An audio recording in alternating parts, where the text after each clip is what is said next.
Alright, y'all, welcome back to another episode of Alchemy of Life, Cooking in the Kitchen with Joe. And I'm not going to do a spiritual talk today. I might come on later and burn bay leaves with you guys and then do a spiritual talk. But before you do anything, like, subscribe to the channel, comment down below about what you'd like to see. And today we cooking just macaroni and cheese, not out of the box. This is one of the many ways you can do it because this is one of my favorite meals. So I've found hundreds of different ways to make it. So one of my favorite ways is sweet cream butter, salted or unsalted. And this is the brand that I use. So I'll have to put that down in the description below. I like sometimes a little bit of spicy brown mustard in mine, occasionally. I got a salt, pepper, and crushed red pepper flake mix in here that I'm going to add for the flavoring. And one of the keys, if you're one of those people who loves creamy macaroni and cheese, now there's ways where I think it's overdoing it, but it gets that overall texture is adding cream cheese, heavy cream, and milk. But today I'm just doing heavy cream, but heavy cream all by itself will just do, or milk all by itself. If you don't have any heavy cream, but you have sweet cream butter, heavy cream is used to make sweet cream butter, if you didn't know. So that's what's really gonna give it that over the top, and adding cream cheese would just be like very decadent. If I've got people coming over and I'm cooking for people and I want to wow them, that's what I'm gonna use. So further ado, we're gonna get to it. So medium low heat. And the key to macaroni and cheese is definitely whisking on the first stage and the end stage, mixing well. Mixing, and letting it set.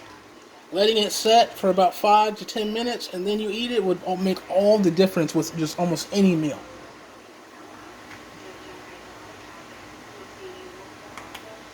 So I'm going to let that get going. I'm going to add just a little bit of heavy cream. Go to your consistency, because heavy cream is really thick. I'm going to add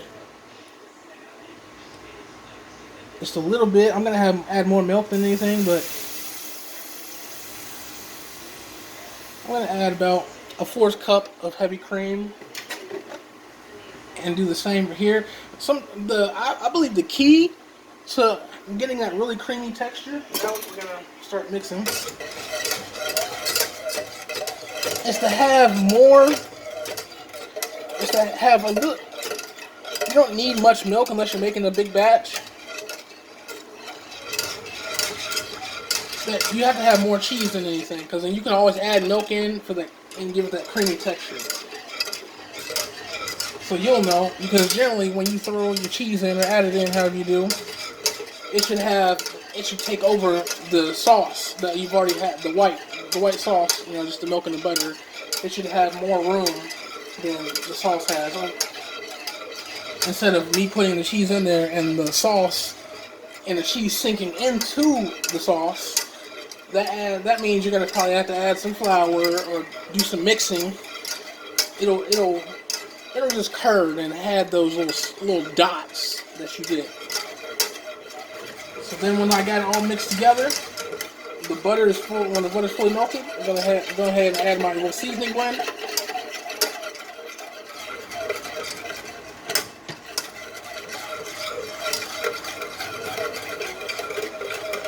And you can add your spicy brown mustard, if that's what you like in yours. This is just a little bit, but you can add it now or later. I usually generally add it later, so I'm going to add it now to see what kind of flavor I get. Oh shit.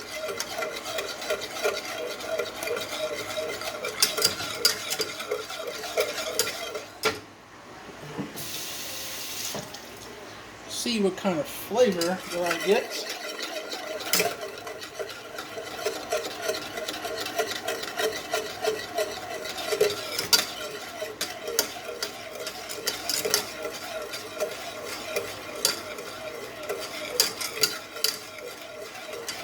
So we're just going to mix this and whisk it well.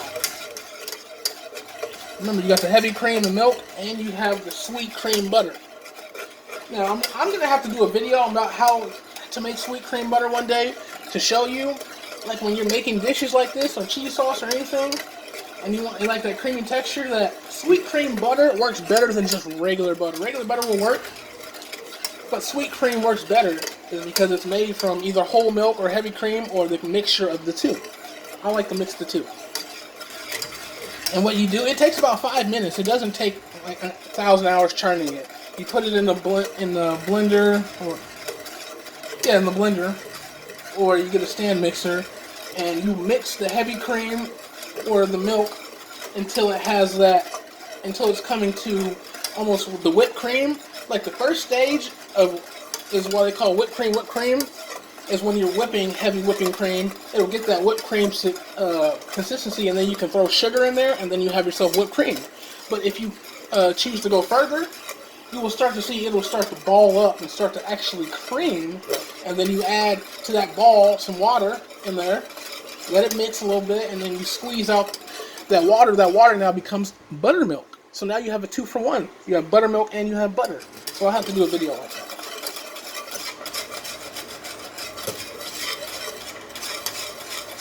So the 2 cheeses that I'm using today is cheddar, but this is finely sharp cheddar cheese, which I generally don't like to use finely sharp cheddar cheese. Well, I like to use cheddar, but not finely sharp because it adds too much fat content to it. So I like to use like a thicker cut like that, but I'm using what we have, and it's good that we have the cream. If you're not using cream, any type of cream, anything that adds cream texture to it, to your macaroni and cheese, then you're gonna get that blottiness. You're gonna get that blottiness consistency, and you'll learn. You'll learn.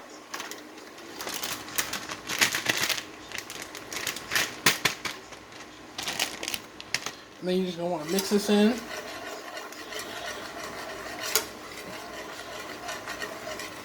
Man, you just want to mix it good, real good. The mixing is the key. You'll start to see. You know how you like your macaroni and cheese, the consistency that you like. And I'm using today Monterey Jack cheddar cheese. As you can see, it's a regular shredded, so it's thicker cut, standard thick cut. As you can see, as opposed to finely shredded.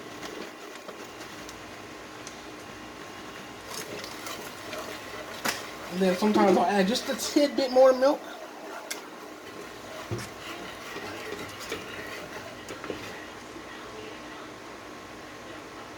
And sometimes add more milk and cream or butter into your, or mustard in to your liking, and seasoning as well. Like they say, season to your taste. Mix, mix, mix, mix, mix. Whisk it in real good. And this is the sauce. I've already got the noodles cooked. I did those ahead of time.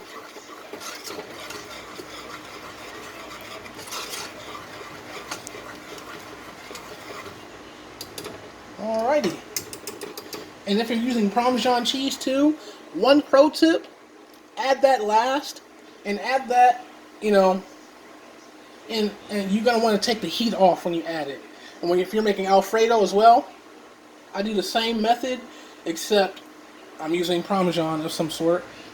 And what you're going to want to do is add it in under the heat and then turn it off, change it to a different eye, or even if the heat's off, that'll just be key, and you're going to want to mix it, because if you still have the fire going, or if you have an electric stove, the electricity going, the heat going, Parmesan cheese is going to become very gooey and stringy. Fucking hate that, because I'm not a big cheese person, but I do love macaroni and cheese. I'm more of a person who likes cheese in things, and like melted cheese like this, versus having wine and cheese, and I'm just eating this cheese and having a glass of wine. You're never going to see me do that. I'm going to have the glass of wine, but I'm not just going to, take a handful of cheese and just start eating it. That's not who I am.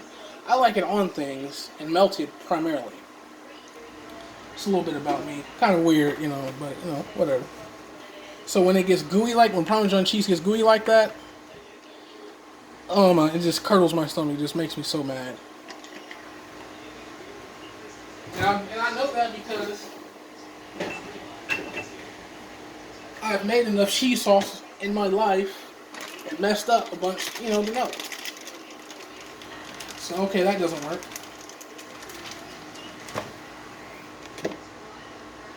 Alright, so I'm going to add this to the sink, wash dishes later.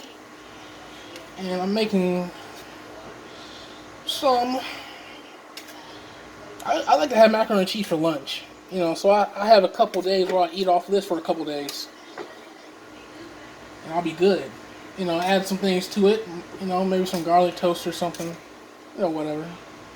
As you can see, cooking, besides spirituality, cooking, writing, because screenwriting is my favorite, telling stories is one of my favorite things to do.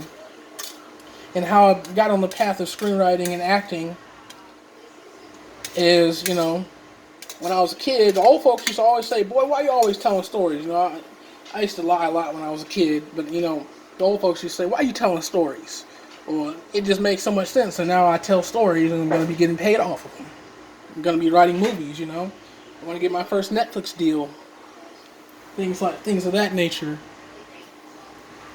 Because I believe with the things that I know, I will be able to incorporate the knowledge and the alchemy into my screenplay, into my short stories on my blog, and different places like that. I'll have to link my blog too. I'll link one of my blogs that I want to do more work on, joeshangoutblog.com, WordPress. But yeah, you mix. So you're gonna want to mix until it's to your liking. Set it, forget it, and then call it a day. Easy macaroni and cheese. This could impress anybody just because of the flavor. Remember, it's all about the flavor. Unless you're trying to be a cook in a restaurant, then it's about presentation and then flavor. But nobody likes to eat food they don't like that doesn't taste good. So flavor over everything. Be Bobby Flay. Channel your inner Bobby Flay. One of my favorite cooks. Him, Emerald. People like that, because they're all about that flavor profile. And they know how to work with flavor profiles very, very well. Alright. As you can see, this is what we have here. Finished product. I'll see you guys later, probably.